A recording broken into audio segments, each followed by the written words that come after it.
दोस्तों हम लोग टॉपर्स आंसर राइटिंग कर रहे थे रैंक 18। मुझे पता है बहुत इंपॉर्टेंट सेशन होता है, इसीलिए मैं कंटिन्यू करा रहा हूँ। भले 20 मिनट 25 मिनट हफ्ते में 3 दिन हो जाए, लेकिन मुझे पता है ये कितना महत्वपूर्ण है। और कहीं ना कहीं इसको देखकर ही आप लिखना शुरू करोगे, या जब देखोगे तभी आपके दिमाग में आएगा कि यार कितना अच्छा ये लोग लिखते थे, तभी आप लिखना शुरू करोगे। तो मुझे पता है, इसलिए मैं करा रहा हूँ कंटिन्यू। ठीक है, बढ़िया कॉपी ही करा रहा हूँ। पहले मैंने वो कॉपी भी कराई जो स्टार्टिंग की थी इन लोगों की, जिससे आप ये अंदाज़ा लगा सकें कि हाँ, आप भी वैसा ही लिखते हैं। आप लिखना शुरू कर दिए होंगे, अगर वहाँ से देखना शुरू कर दिए थे तो। तो अब मैं अच्छी-अच्छी कॉपी दिखा रहा हूँ, जिससे आपको ये समझ में आए कि आपको जाना कहाँ है, क्योंकि स्टार्ट तो आपने चलना कर ही दिया होगा। अब देखो ये कितना बढ़िया क्वेश्चन है। ये ज्योग्राफी का क्वेश्चन है। और है क्या क्वेश्चन देखो, भारत में सूती वस्त्र उद्योग की समस्याओं और संभावनाओं पर चर्चा कीजिए। अब आपको पता है ये जियोग्राफी का क्वेश्चन है, क्योंकि आप जियोग्राफी में क्या पढ़ते हो, वही क्लाइमेट पढ़ लिया, फिर ओशियनोलॉजी पढ़ लिया। ये जो आर्थिक भूगोल है, इकोनॉमिक जियोग्राफी है, मेंस में यहाँ से भी क्वेश्चन आते हैं।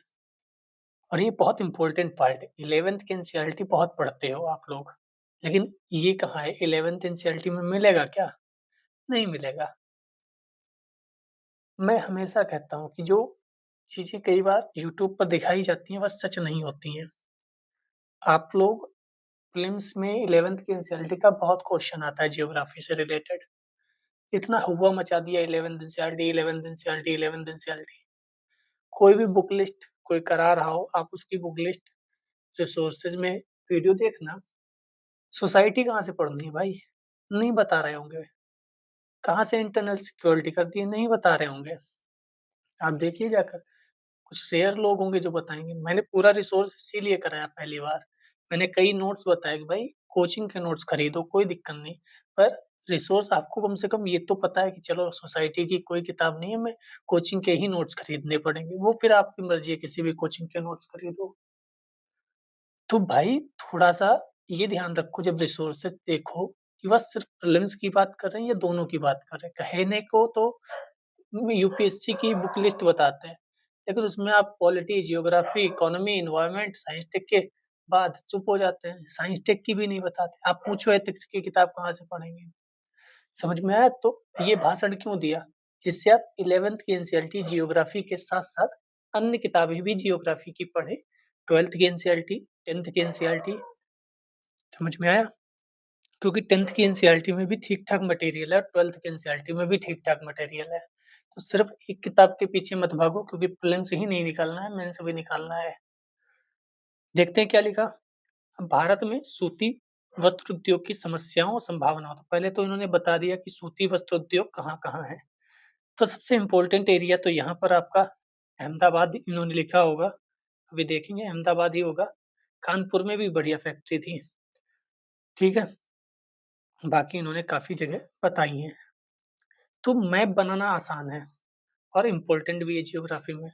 हिस्ट्री में अगर क्वेश्चन इंडस वैली सिविलाइजेशन से है, तो आप नोट्स में लिख के रखिए कि मैप बनाना है, जहाँ मैप बना सकते हो। अब इसी में हमने ऊपर भी देखा था कल कि इन्होंने कितने मैप बनाए थे। देखो ये देखो, वर्ल्ड का मैप बनाया था। इससे ऊपर वाले क्वेश्चन में भी इन्होंने वर्ल्ड का मैप बनाया था। मैप बनाने की प्रैक्टिस करिए। ये देखो, तो जहाँ भी ज़रूरत पड़ेगी आप मैप बनाओ, क्योंकि मैप से नंबर बढ़ जाते हैं। ठीक है?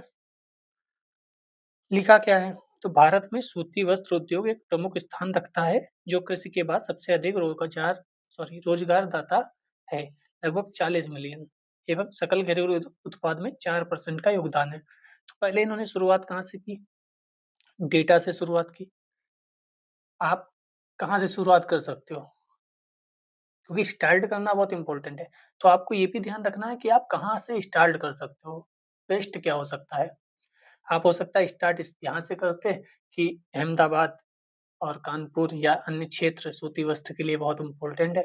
क्या आप यहाँ से स्टार्ट कर सकते थे कि सूती वस्त्र में हम बहुत योगदान, मतलब आप कई तरीके से सोच सकते थे, लेकिन बेस्ट उसमें से क्या है? मैं आपको ये बता रहा हूँ कि आप सोच कई सकते थे, तो बेस्ट जहाँ से शुरू करोगे ना, उसकी कॉपी में नंबर ज़्यादा आएँगे।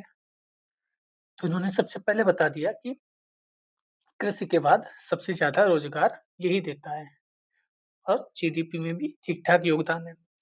सूती वस्त्र उद्योग की समस्याएँ क्या हैं? क्योंकि उसने सीधे-सीधे क्या पूछा? समस्याएँ और संभावनाएँ।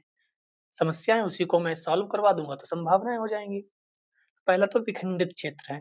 कताई के मामले में अत्यंत विकसित व संगठित, किंतु बुनाई के मामले में अविकसित। कई बार हम लोग देखते हैं कि कुछ चीज़ें यहाँ बन रही हैं, फिर वो ट्रेवल्स के द्वारा यहाँ जाती हैं, फिर कुछ चीज़ें वहाँ बनती हैं, फिर उस माल को यहाँ भेजा जाता है, कुछ चीज़ें यहाँ बनती हैं। यानी कि एक जगह पर अगर हो, कि यहीं पर बना, इसके पास में फैक्ट्री दूसरी है, वहाँ अपना सप्लाई हो गया, वहाँ से बना यहाँ, यहाँ से बना यहाँ और यहाँ से प्रोडक्शन कंप्लीट होकर मैन्युफैक्चरिंग कंप्लीट होकर निकल गया मार्केट में बिकने के लिए। तो अब यहाँ ट्रैवलिंग कॉस्ट नहीं लगेगी और ट्रैवलिंग कॉस्ट नहीं लगेगी तो थोड़ा-सा सस्ता भी होगा और दिक्कतें भी नहीं होंगी, ट्रैफिक कम होगा। खैर, तकनीकी भी चुनौतियाँ हैं। तकनीकी चुनौतियाँ क्या हैं? अधिकांश उत्पादन हथकरघा से या मैनुअल होता है, मतलब मशीनें कम हैं। मशीनीकरण की धीमी प्रवृत्ति क्योंकि हमारे यहाँ लेबर ठीक-ठाक है, तो कुशल श्रम का अभाव है। जहाँ इंग्लैंड में एक श्रमिक की उत्पादकता 100 माने, तो वहीं भारत में यही उत्पादकता 13 मानी जाती है। कौशल विकास का अभाव है। हमारे यहाँ स्किल्स लेबर नहीं है। लेबर बहुत है, स्किल्ड लेबर नहीं है। मैं अपने गाँव में देखता हूँ, जो पढ़ने निकल गए, आप भी अपने गाँव में देखते होंगे, जो पढ़ने निकल गए वो तो निकल गए। बाकी या तो मज़दूरी कर रहे हैं या ये नहीं सोच रहे कि मैं अगर अर्थ में मैंने सोच लिया पढ़ाई नहीं करनी है, मैं पढ़ने में अच्छा नहीं हूँ। पहली बात तो करनी चाहिए आगे, लेकिन नहीं करनी है, तो आप कुछ स्किल करो ना। आप अभी 8 इयर्स के हो, मैं अपने आस-पास कई लोगों को देखता था। मैं हमेशा कहता था कि ये लड़के बढ़िया हैं, ये अगर नहीं भी पढ़ पाएँगे तो ये कुछ ना कुछ दुकान खोल लेंगे, मोटरसाइकिल, एसी, फ्रिज कुछ भी बनाना सीख लेंगे। लेकिन आज मैं क्या देखता हूँ, वही लड़के दिन भर मज़दूरी करते हैं, चाहे यहाँ चाहे बाहर और शाम को अपना ₹50 की समझ रहे हो ना? और दिन भर गुटखा वगैरह तो चलते रहता है। अब वो बेकार हो गए लड़के, कितनी उम्मीदें थी उनसे, वो भारत का भविष्य थे। तो ये जो चीज़ है ना स्किल्ड लेबर नहीं है और ख़ासकर यूपी, बिहार में आप जानते हैं, जहाँ या तो सरकारी नौकरी या फिर कुछ नहीं या नेता। तो हमारे यहाँ थोड़ा-सा कल्चर भी अलग है। मैं अपने गाँव की जो बात बता रहा हूँ, आपके यहाँ भी ऐसे ही होता होगा शायद। अगर पढ़ नहीं पा रहे तो आप स्किल करो, लेकिन नहीं। विद्युत व ऊर्जा समस्या, हथकरघा, बुनाई व आर्द्रता हेतु स्टीमर आदि के लिए विद्युत ज़रूरी है। नियमित सप्लाई नहीं हो पाती है विद्युत की।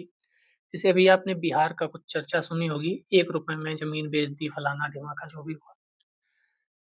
उद्योग लगने के लिए आपको ऊर्जा की आवश्यकता है। अब आपसे मैं अगर कहूँ कि भाई 2 जगह हैं, एक को चूज़ करना है आपको फील्ड क्या कहते हैं इंडस्ट्री लगाने के लिए, गुजरात या बिहार।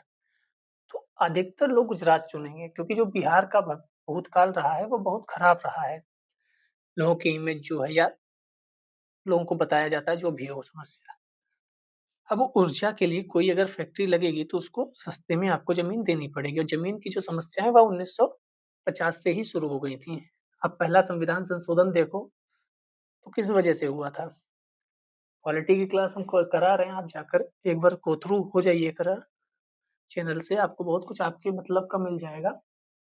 तो बिहार में ऊर्जा आएगी, इंफ्रास्ट्रक्चर सड़क वगैरह, पुल वगैरह बढ़िया बन गए हैं, लोग बता रहे हैं। तो अब क्या होगा? अब आएँगी वहाँ इंडस्ट्री, ठीक है? तो ऊर्जा नहीं होगी, बिजली नहीं होगी, तो इंडस्ट्री कैसे काम करेगी? उत्पादन में अनिश्चितता, जलवायु परिवर्तन, जल संकट, कपास उत्पादन। अब हमारी पूरी खेती किस पे डिपेंड करती है? क्लाइमेट पे। क्लाइमेट बढ़िया हुई, तो सब कुछ बढ़िया और पानी कम बरस गया या ज़्यादा बारिश हो गई, गलत समय पर बारिश हो गई, तो कपास का उत्पादन कम हो जाएगा।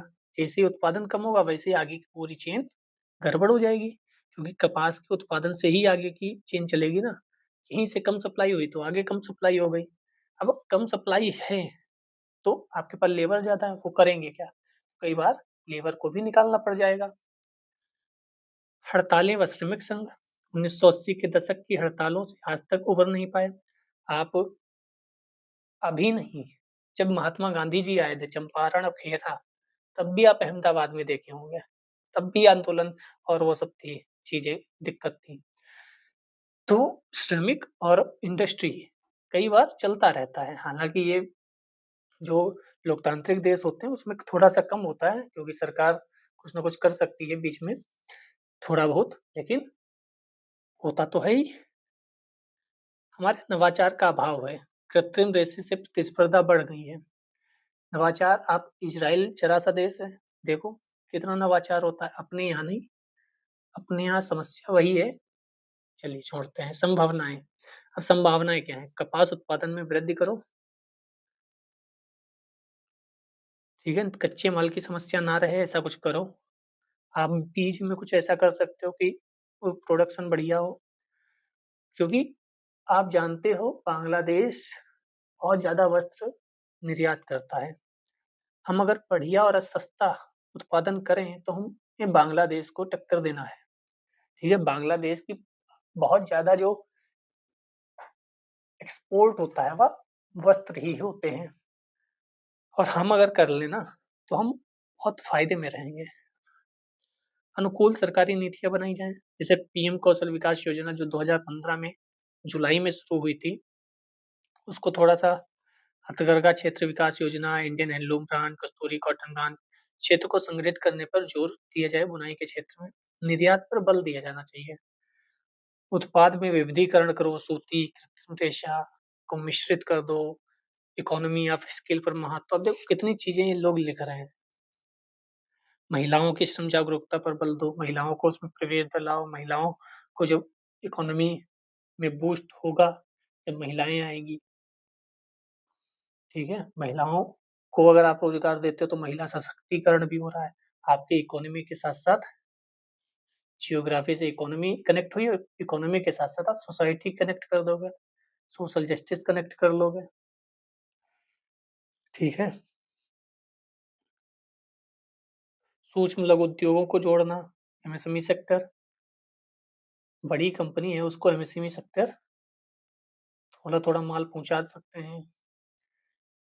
तकनीक परिवर्तन, सूखा रोधी कपास उगाओ। अगर आपको लगता है बारिश नहीं होगी तो ऐसा कुछ बीज बनाओ जिससे कम पानी का तब खपत हो। नवाचार पर बल दो। ये सब संभावनाएं आप कर सकते हो।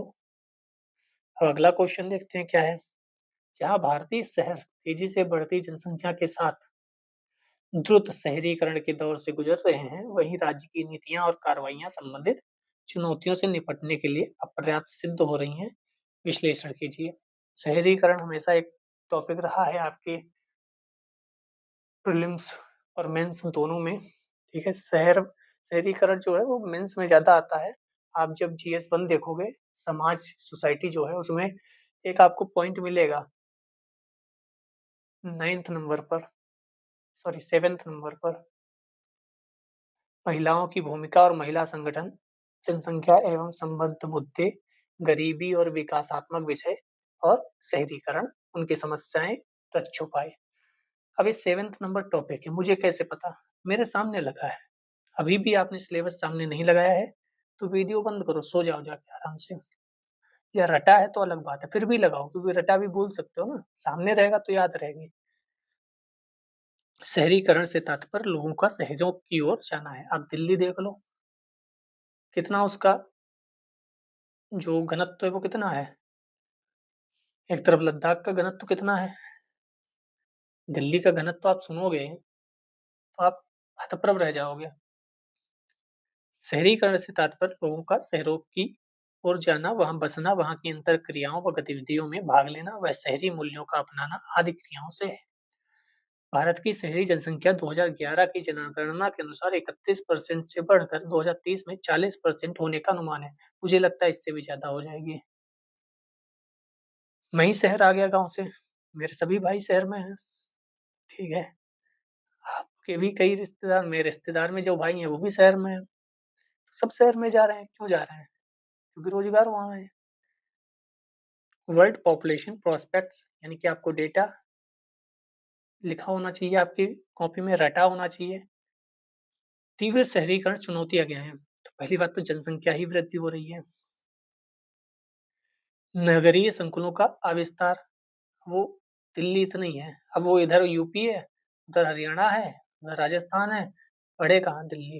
दिल्ली का एरिया थोड़ी आप बढ़ा सकते हो। मलिन बस्तियों में वृद्धि हो रही है, क्योंकि अब इतनी लोगों के पास पैसा नहीं है कि वो फ्लैट खरीदें। जैसे मेरा अगर लखनऊ जैसे शहर में ही मैं कह दूँ कि 1 कमरे का मुझे रूम लेना है ठीक जगह पर, तो वो 6,000 का हो जाएगा, ठीक है? 4,000 का होगा, 6,000 का होगा, इतना तो हम कमा नहीं पा रहे हैं, ठीक है? तो मलिन बस्तियों में रहना पड़ेगा। मैं अपना अगर सैलरी की बात करूँ तो काफ़ी रुपया जो है वह रूम में निकल जाता है, रेंट में निकल जाता है। तो मुझे लगता है यार सोना ही तो है खाली बेड बेड पे। बेड पे अगर सोना ही है तो कहीं भी सो जाओ। तो मजबूरी में मलिन बस्तियों में रहना पड़ता है। 2011 की जनगणना के अनुसार 17% लोग मलिन बस्तियों में रहते हैं। यातायात व्यवस्था व ट्रैफिक जाम कितना होता है? बेंगलुरु की बात कर लो, मुंबई की बात कर लो, तारक मेहता का उल्टा चश्मा देखने वाले रोज़ ही सुनते होंगे, इतना ट्रैफिक रहता है। सोचो, जो 2 घंटे ट्रैफिक में फँस गया, उसका पहली बात तो प्रोडक्टिविटी कितनी होगी? मुझे मान लो कहीं जाना है, या मान लो मुझे काम पे जाना है जॉब पे, अब मैं निकला अपना 10 बजे से जॉब है, 8 बजे निकला, 2 घंटे रास्ते में लगते नहीं हैं, 1 घंटा लगता है, मैं 1 घंटा एक्स्ट्रा लेकर चला, पता चला लग गया 3 घंटे जाम में, पहुँचा कब? 12 बजे, ठीक है? अब ये 2 घंटे में जो फ्रस्ट्रेट रहा होऊँगा ये रास्ते में, पी, अब मैं 12 बजे के बाद भी जाकर क्या फ्रेश मूड से अपना काम कर पाऊँगा? प्रोडक्टिविटी भी तो घटती है। वहनीय आवाज़ की समस्या, आवाज़ तो मैंने बता ही दिया, 10 बाई 10 का, 20 बाई 10 का कमरा, उसी में खाना बनाना है और रेंट 4,000, दिल्ली में तो पूछो ही मत। सामाजिक व हालाँकि बाहर सस्ते होंगे, 3,000 में भी होंगे। अब 3,000 में आप 3 लोग भी रह सकते हो, ऐसा भी होता है लेकिन है तो फिर वहाँ से अंदर आने के लिए आपको ऑटो चाहिए, उसका किराया, तो लोगे तो वहीं जहाँ आपका कॉलेज है या जहाँ आपका जॉब है। जॉब बाहर तो होगी नहीं शहर के, वहीं लेना पड़ेगा जॉब के पास कमरा। सामाजिक आर्थिक अवसंरचना, जल, बिजली, स्वच्छता, ये भी चुनौतियाँ हैं। अतः इन प्रमुख चुनौतियों से निपटने हेतु प्रमुख सरकारी नीतियाँ निम्न हैं। एक तो ये भी है कि बारिश के समय पानी भर जाना। बाढ़ का मतलब वो बाढ़ नहीं कह रहा मैं, सड़क पर पानी भर जाना। जो पुरानी जगह हैं, वहाँ घरों में भी पानी भर जाना। आप कोई भी ले लो, लखनऊ ले लो, बेंगलुरु ले लो, दिल्ली ले लो, पानी भरने की समस्या कितनी आ रही है और इस पे क्वेश्चन पूछा जाएगा हाल-फिलहाल में। 74वाँ संविधान संशोधन अधिनियम, शहरी स्थानीय निकायों का गठन हुआ था। जो आप नगर पालिका सुनते हो, नगर निगम सुनते हो, राष्ट्रीय शहरी नीति, प्रमुख योजनाएँ, प्रधानमंत्री आवास योजना शहरी के तहत ये बढ़िया काम कर रहा है। आपको सरकार की उपलब्धियों में बात करनी हो तो आप प्रधानमंत्री आवास योजना शहरी और ग्रामीण दोनों की बात कर सकते हो। मैंने अपने आस-पास देखा है, मतलब गाँव में भी, शहर में भी। शहर में ज़्यादा बढ़िया मुझे लग रहा है, हो रहा है काम। स्मार्ट सिटी मिशन, अमृत परियोजना, प्रसाद हृदय जैसी योजनाएँ बहुत चल रही हैं। लेकिन इतनी जनसंख्या है, इतना व्यक्ति भाग रहा है शहरों की तरफ और इतना सब हो रहा है कि योजनाएँ उतना पूरा नहीं कर पा रही, सही से बोलें तो पूरा नहीं कर पा रही। रोज़गार तो शहरी आजीविका विकास मिशन, प्रधानमंत्री कौशल विकास योजना, ये तो मैंने देखा है। मैंने भी इसमें कुछ किया था 4 महीने का। लेकिन उतना बढ़िया नहीं काम हो रहा है इसमें। पहली बात तो बच्चे नहीं जा रहे सही से, सही बात है। मतलब मैं जब पढ़ता था मेरे क्लास में जितने होने चाहिए थे, उतने हुए थे, लेकिन दूसरे बैच में जितने होने थे नहीं हुए थे। कुछ महीने बाद वहाँ के टीचर्स का फ़ोन आता है, भैया कोई बच्चा कौशल विकास में अगर इंटरेस्टेड हो करने को तो बताइएगा। मतलब समझ रहे हो आप? लड़का स्किल्स के लिए उसमें जा ही नहीं पा रहा क्योंकि उनको उसको ये बता दिया जा रहा कि जॉब नहीं मिलती है उसके बाद। हालाँकि कई लोगों को 10,000 की जॉब मिल रही है, कोई दिक्कत नहीं है उसमें, मिल जाती है 10,000 की। लेकिन हाँ, अब आपको सीखना होगा स्किल। आप वैसे नहीं जा सकते जैसे कोचिंग में जाते हो कि घूमते चले गए और वहाँ 2-3 घंटे, 4 घंटे, शायद 4 घंटे बिठाते थे, 9 से 1 या 10 से 2। अब 4 घंटे आप खाली बैठे हो अगर, आपको लग रहा है जैसे कोचिंग में मैं जाता था 12th में, 11th में, वैसे जाऊँगा, बैठूँगा, फिर उसके बाद मुझे कोई जॉब दे दे, कैसे दे देगा? इंटरव्यू लेने आए थे, इंटरव्यू आप पास करोगे तब जब पढ़ोगे सही से, उतना सिंसियर हो नहीं उस समय आप। काफ़ी समस्याएँ हैं, सिर्फ़ ये नहीं है कि सरकार की कमी है, सरकार काम कर रही है, लेकिन क्या आगे क्रियान्वयन हो रहा है? अधिकारी काम कर रहे हैं, या जिसको आपने ठेका दिया है, जिसको आप टेंडर दे रहे हो वो काम कर रहा है, या जिसके लिए स्टूडेंट या जो पर्सन है उनको काम हो मिल रहा है कि नहीं? तो काम मिला, लेकिन हाँ, वो वो तो मज़ा नहीं आएगी ना आपको। पॉलिटेक्निक चल रहा है, आईटीआई चल रहा है, काफ़ी जगह हैं, और ये छोटा उसका ही रूप मान सकते हो। यातायात, मेट्रो, ट्रेन, पॉलिसी, बीआरटीएस जैसी नीति, ये सब ठीक है। अधिक सुधार नहीं हुआ है, जिसकी वानगियाँ व कारण निम्न हैं। क्यों सुधार नहीं हुआ? पहले तो अधिक आवास नहीं है। कितनी ज़मीन थोड़ी बढ़ा दोगे? ज़मीन थोड़ी बढ़ा दोगे। आवास मूल्य पर विनियमन नहीं है। भीड़-भाड़ है, ट्रैफ़िक है, क्योंकि यातायात नियम सही नहीं है। सामाजिक अवसंरचना की क्षीणता, युगलपीत, तो कितना लिख रहे हैं। क्या आपको इतनी चीज़ें याद हैं? मलिन बस्तियाँ देख लो, वोट बैंक, राजनीतिक कारक, कितना लिख रहे हैं। आप लिख सकते हो इतना? एक क्वेश्चन में इतना लिख रहे हैं ये लोग, सोचो। आप पढ़ नहीं पा रहे, आपको लग रहा है बोर है यार, आगे बढ़ाओ। जब आप इसको देख नहीं पा रहे हो, आपको लिखना है यही। ऐसे 20 क्वेश्चन लिखने हैं आपको। इमेजिन करो, सुधार, यूएलबी में सुधार करो, इसमें सुधार करो, उसमें सुधार करो, इसमें सुधार करो, उसमें सुधार करो, जो ऊपर देखा है सब में सुधार करो बस। अंतिम क्वेश्चन इस चैप्टर का, सॉरी इस कॉपी का, आप कहोगे तो अगली भी कॉपी लाएँगे, अदरवाइज़ हो गई मतलब भर की, और क्या। जिसको पढ़ना था पढ़ लिया होगा उसने। राष्ट्र क्षेत्र की अवधारणा को नहीं नकारता। सही से सुनो, राष्ट्र क्षेत्र की अवधारणा को नहीं नकारता। भारतीय संदर्भ में इस पर विचार पर चर्चा करो। बढ़िया क्वेश्चन है भाई। Nation does not negate the concept of region. राष्ट्र जो है वह क्षेत्र की अवधारणा को नहीं नकारता है। देखो कैसा लिखा है। पहले तो बिना देखे आप सोचो कि अगर आप 1 साल से तैयारी कर रहे हो कि आप इस क्वेश्चन का आंसर लिख सकते हो। राष्ट्र से अभिप्राय है एक सीमा, लोग, संप्रभुता की उपस्थिति व उसके साथ-साथ जब लोग अपनी पहचान किसी भूमि के टुकड़े से करें तो इस राष्ट्रवाद कहा जाता है। उदाहरण, जर्मन लोग जर्मनी राष्ट्र से अपनी पहचान तय करते हैं। समझ में आया राष्ट्र क्या है? जबकि क्षेत्र का तात्पर्य राष्ट्र के भीतर किसी क्षेत्र से अपनी पहचान अर्जित करना है। तो राष्ट्र अपना भारत हो गया। किस राष्ट्र से हो? भारत से। किस क्षेत्र से हो? यूपी से हैं या अवध से हैं, ठीक है? राष्ट्र व क्षेत्र के बीच संबंध। राष्ट्रवादी पहचान का अर्थ क्षेत्रवादी पहचानों का लोप नहीं है। हम भारतीय जब कहते हैं तो इसका मतलब हम यूपी के नहीं हैं, ऐसा नहीं है। हम भारतीय हैं ऐसा जब कहते हैं, तो ऐसा नहीं है कि हम भारतीय हैं तो यूपी के नहीं हैं। तो राष्ट्रवादी पहचान का अर्थ क्षेत्रवादी पहचानों का लोप नहीं है, वरन उन पहचानों के ऊपर राष्ट्र की पहचान को तरजीह देना है। हम भारतीय हैं का मतलब हम क्यों कहते हैं? क्योंकि हम यूनिटी दिखाते हैं कि हम एक हैं। क्योंकि हम जब हम आज़ाद हुए तो 2 टुकड़े हो गए।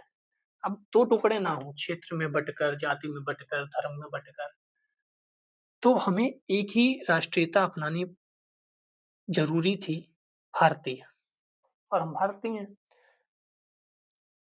ठीक है? जैसे इन्होंने बताया कि ये पूरा राष्ट्र है, ठीक है? पूरी बाउंड्री। इसके अंदर एक क्षेत्र ये है, एक क्षेत्र ये है, एक क्षेत्र ये है, एक क्षेत्र ये है। आप यूपी क्यों कहते हो तो कोई दिक्कत थोड़ी होती, क्योंकि वहाँ पर आपका ये भाव नहीं होता कि हम यूपी को भारत से ऊपर बता रहे हैं। जो भी व्यक्ति राष्ट्र से ऊपर अपना धर्म, राष्ट्र से ऊपर अपनी जाति, राष्ट्र से ऊपर अपना क्षेत्र, राज्य बताते हैं, वह कहीं न कहीं समस्या उत्पन्न करते हैं। जब राष्ट्र की बात आए, तो सारी पहचान किनारे हम भारतीय हैं। क्षेत्र की अवधारणा की बात करें अगर, क्ष क्षेत्र की अवधारणा का राष्ट्र निर्माण में योगदान। आधुनिक राष्ट्र राज्यों व संघीय देशों जहाँ किसी देश का निर्माण विभिन्न राज्यों से होता है, जैसे यूएसए।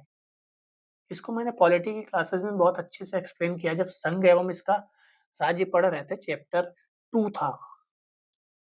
2 था नहीं, 4 था शायद, 4 चैप्टर में बहुत अच्छे से बताया था यूएसए और इंडिया में क्या डिफरेंस है। अब देखो इन्होंने लिखा कैसे भूमिका निभाती है। क्षेत्रीय समस्याओं को उजागर कर, जैसे तेलंगाना में भूमि की समस्या है, उजागर होती है। लोकतंत्र में विभिन्न विविधता युक्त विचारों द्वारा हर तबके की आवाज आर्थिक न्यायमूलक लोकतांत्रिक राष्ट्र का निर्माण करती है। अपने क्षेत्र के नागरिकों का विकास कर विकेंद्रित विकास, जैसे झारखंड का विकास बिहार से अलग करके कर दिया गया। सहकारी व प्रतिस्पर्धात्मक संघवाद के द्वारा विभिन्न क्षेत्रों में विकास के इंजन द्वारा राष्ट्र निर्माण को मजबूत बनाकर, वैश्वीकरण के युग में जहां विविधताओं का लोप होकर समांगीकरण की प्रवृत्ति क्षेत्रीय विविधता का रक्षण करने में मददगार साबित होती है। अमेरिकी संविधान में जहां राज्यों को पर्याप्त स्वायत्तता दी गई है, वहीं भारतीय संविधान में विविधता का सम्मान कर स्वतंत्रता से राज्य पुनर्गठन चलता रहा है। इस पे मैंने बहुत अच्छे से पॉलिटी में समझाया है आपको। क्षेत्रवाद यदि अतिवाद के स्तर पर हो, तभी यह राष्ट्रवाद को चुनौती दे सकता है। अपने यहाँ इतना अतिवाद नहीं है। अपने यहाँ कोई भी समस्या हो, कितना भी लड़ ले, जब भारत की बात आती है, सब भारत के हो जाते हैं, भारतीय हो जाते हैं। क्योंकि यूनिटी बनी रहेगी, तभी आप बचोगे। वरना आस-पास के लोग इतने अच्छे हैं, आस-पास के लोग मतलब जो देश हैं आस-पास के, चारों तरफ से घेरने के प्लान में हैं। सब आपको बरगलाया जाएगा, कई बार आपको बताया जाएगा कि जैसे बांग्लादेश में तख्तापलट हुआ, नेपाल में हुआ, फलानी जगह हुआ, आपको बरगलाया जाएगा सरकार बुरी है। आपने एक बार सुना होगा कि झूठ इतनी बार बोलो कि वह सच लगने लगे। तो आपके भी देश में ऐसा हो सकता है कि झूठ इतनी बार बोला जाए, सुबह उठ के वही बात, शाम को उठ के वही बात, जबकि न्यायपालिकाएँ हैं, आप न्यायपालिकाओं का दरवाज़ा खटखटा सकते हो, लेकिन नहीं। क्यों? क्योंकि माहौल बनाना है। खैर, तो क्षेत्रवाद यदि अतिवाद के स्तर पर हो, तभी राष्ट्रवाद को चुनौती देता है, अन्यथा राष्ट्र व क्षेत्र की अवधारणा एक-दूसरे के विरोधी ना होकर हाथ मिलाकर चलती हैं, पूरकता से राष्ट्र विकास में मदद करती हैं। ना क्षेत्रवाद, ना जातिवाद, सबसे ऊपर राष्ट्रवाद। तो जब भी धर्म, जाति, क्षेत्र में बँटने को कहा जाए, तो आप सबसे ऊपर राष्ट्र को रखिएगा, सबसे ऊपर भारत को रखिएगा। इसी के साथ आज की क्लास को समाप्त करते हैं। जय हिंद, जय भारत।